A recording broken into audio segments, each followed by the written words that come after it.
الحمد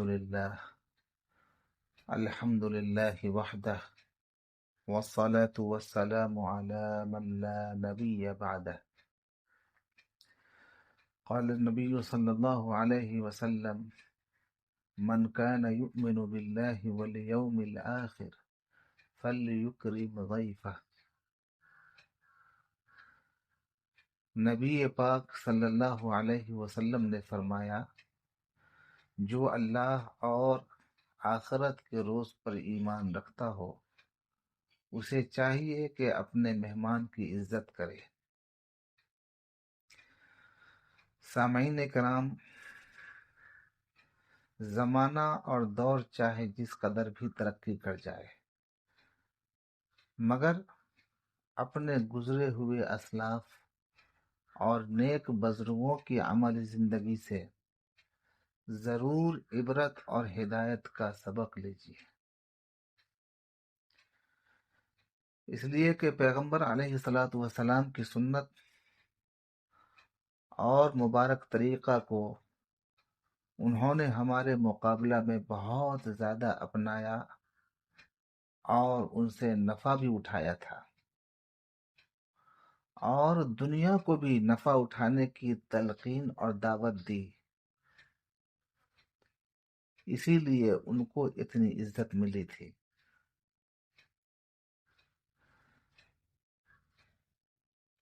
آج کے معاشرے اور ماحول کو بھی پر رونق، پر امن اور خوشگوار اور خوشحال ہم جبھی بنا سکتے ہیں جب ہم اپنے نیک اور صالح آباء و اجداد کے نقش قدم کو اپنائیں گے۔ میں صرف ایک واقعہ پیش کرتا ہوں جس سے آپ حضرات بخوبی سمجھ جائیں گے کہ ہمارے اسلاف اور اکابر کس مبارک راستے پر تھے اور ہم لوگ اس سے کس قدر دور ہوتے جا رہے ہیں۔ آپ لوگوں نے حضرت مولانا محمود الحسن صاحب دیوبندی رحمۃ اللہ علیہ کا نام سنا ہوگا، جن کا ترجمہ قرآن پاک بر صغیر کے تمام مدارس کے علماء اور طلباء کے درمیان بے حد مقبول ہے، اور اس کی اہمیت کا اندازہ اس سے ہوتا ہے کہ مدارس کے امتحان میں جو طلباء شیخ الہند کے ترجمے کا حوالہ پیش کرتے ہیں ان کو زیادہ نمبر ملتا ہے۔ حضرت شیخ الہند رحمۃ اللہ علیہ تحریک ریشمی رومال کے قائد بھی ہیں اور اسیران مالٹا میں سے بھی ہیں۔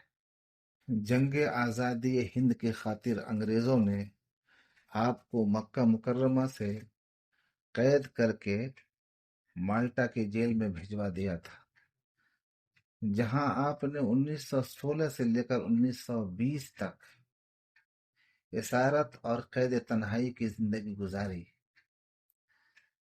اسی قید و بند کے زمانے میں آپ نے جیل میں رہ کر قرآن پاک کا معیاری اور بے مثال ترجمہ فرمایا، اور الحمدللہ جو اس وقت سے اب تک خواص اور عوام تمام حلقوں میں مقبول ہے اور انشاءاللہ ہمیشہ مقبول رہے گا۔ شیخ الہند رحمۃ اللہ علیہ نے عظیم علماء کرام کی ایک جماعت تیار کی تھی جس کو جماعت شیخ الہند کہا جاتا ہے۔ اسی جماعت کی اہم شخصیات میں حضرت حکیم الامت مولانا اشرف علی تھانوی رحمۃ اللہ علیہ، علامہ انور شاہ کشمیری رحمۃ اللہ علیہ، اور شیخ الاسلام حسین احمد مدنی رحمۃ اللہ علیہ وغیرہ ہیں۔ حضرت حکیم الامت مولانا اشرف علی تھانوی رحمۃ اللہ علیہ فرماتے ہیں کہ حضرت شیخ الہند رحمۃ اللہ علیہ کی تواضع اور مہمان نوازی کی ایک عجیب حکایت مولوی محمود صاحب رام پوری نے سنائی کہ ایک مرتبہ ہمارا ایک مقدمہ دیوبند میں درپیش تھا، اس لیے رامپور سے دیوبند آئے تو ایک ہندو بنیا بھی ہمارے ساتھ ہو لیا، اس کو بھی کوئی ایسا ہی کام دیوبند میں تھا۔ جب شہر میں پہنچے تو بنیا نے کہا کہ جہاں آپ لوگ ٹھہرو میرا بھی وہیں رہنے کا انتظام ہو جائے تو اچھا ہے۔ مولوی محمود صاحب نے فرمایا کہ ہم حضرت شیخ الہند رحمۃ اللہ علیہ کے مکان پر مہمان ہوئے، بنیا کو بھی یہیں ٹھہرا دیا۔ جب رات کو سب سو گئے تو میں نے دیکھا کہ مولانا شیخ الہند بنیا کے پاس گئے اور آہستہ آہستہ اس کے پاؤں دبانا شروع کیے۔ میں نے دیکھا تو عرض کیا کہ حضرت یہ کیا ہے؟ اگر یہی کرنا ہے تو اس خدمت کے لیے میں حاضر ہوں۔ فرمایا نہیں، یہ تو میرا مہمان ہے، اس کا اکرام اور خدمت میرے ذمے ہے۔ حضرات گرامی قدر، آپ نے دیکھا یہ کتنا اہم واقعہ ہے۔ آج ہم لوگ اس کو اپنائیں گے اور کیا اس نقش قدم کے اوپر ہم لوگ چلنے کی کوشش کر رہے ہیں؟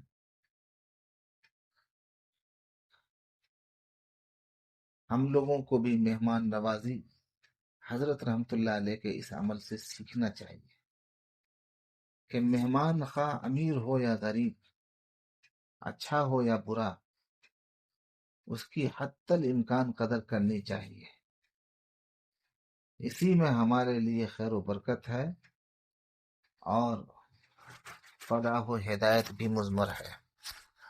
اللہ تبارک و تعالی ہم سبوں کو اس واقعہ سے عبرت لینے کی توفیق عطا فرمائے، آمین یا رب العالمین۔ وصلی اللہ وسلم علی سیدنا محمد وعلی آلہ وصحبہ اجمعین برحمتک یا ارحم الراحمین، والحمد للہ رب العالمین۔